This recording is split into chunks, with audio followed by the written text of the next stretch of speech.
the better you get at something, the more you realize where your limitations are, I think. Right. So I think you get focused on your limitations and you take your gifts for granted because your gifts are just, once you obtain a certain level of proficiency, it's easy at that point. Right. So people watching it go like, oh my God, I can't believe you can do that. And you're like, I can do that in my sleep. But know what I can't do? I can't do what that guy's doing. And that's what I want to do. Yeah. You know? Yeah. And so I think a lot of that happens. It's like they call it imposter syndrome, right? Where you like, even though you might be the best in the world at what you do, but all you can see is your limitations and your spaces and knowledge, and people can't see. They don't know what's going on in your head, right? Like I was reading an interview with a guitar player. I forget who he was. He was like a guitar player from Bon Jovi. I forget his name. I'm not a fan of Bon Jovi by any stretch, but it was an interview I was reading with a guitar player, and he was talking about guitar players from the '90s and how they don't actually play guitar. Like Kurt Cobain's not really a guitar player, and Chris Cornell's not really a guitar player. And like, I mean, sure, I hear Jerry Cantrell, or I hear guys like Lair Lalonde from Primus. These guys are fantastic guitar players, but they're not traditional guitar players that have mastered their instrument the way like Steve Vai has or Joe Satriani, you know? So I get their point, but I don't understand like the distinction. Personally, I don't care. Like I love Kurt Cobain's guitar playing as much as I love Robert Fripp's guitar playing, right? Whereas Robert Fripp could play circles around Kurt Cobain, but Robert Fripp couldn't write Smells Like Teen Spirit, right? He couldn't write, you know, In Bloom and all these beautiful Nirvana songs that changed the world, you know. So, you know, and I know that Robert Fripp knows that. Like he probably envies guys like Kurt Cobain with the ability that they have to capture the voice of a world with a single song and three chords, right? Or not capture the voice, but capture the attention of the entire world, you know. So it's a weird thing. It's a weird distinction, and I think we all know it. Like Kurt Cobain probably was horribly embarrassed by his guitar abilities, right? Because he knew he couldn't play like his contemporary, like Billy Corgan is a world-class guitar player and Smashing Pumpkins and Nirvana were often kind of like hand in hand in the early 90s, you know? But, you know, so I think we all have that thing where like Les Claypool probably doesn't think he's that good of a bass player. He probably listens to it and he goes, I'm just kind of going, ricka-picka-picka-picka-picka. You know?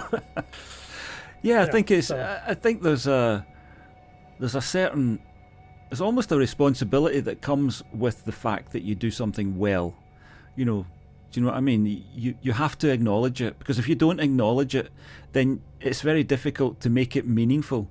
If you don't know that you're doing something wonderful, you have to kind of own it in a way so that you understand why people think it's wonderful. I think that's the most important thing, that you might not think it's wonderful yourself. You might think this is all just a trick. I'm just cheating, really. It's not real. I'm not really doing what these people think I'm doing.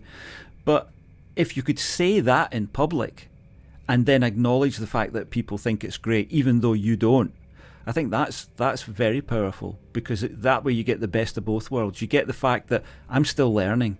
I still need to reach out. I still need to find out other ways of doing this.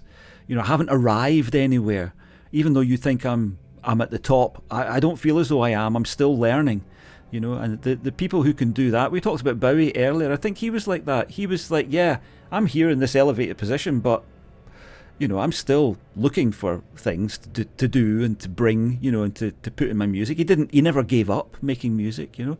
And I think the guys that do it, probably the most complete people are the ones that accept their genius and their limitations at the same time, and can live with that, you know, balance that out, you know. And it's a great example for people like us who don't have the cachet of being lauded everywhere we go. You know, we don't walk down the street and have people coming up to us and say, "Oh, I loved your last album."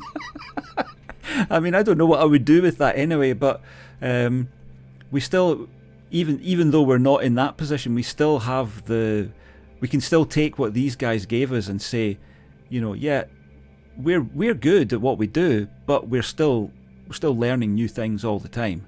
I definitely feel that, and I know that you do as well. I mean, there's no end. I don't think there's any end to the learning, and it's just, can I get the learning in and make a difference to what I do before the ability to do it goes away?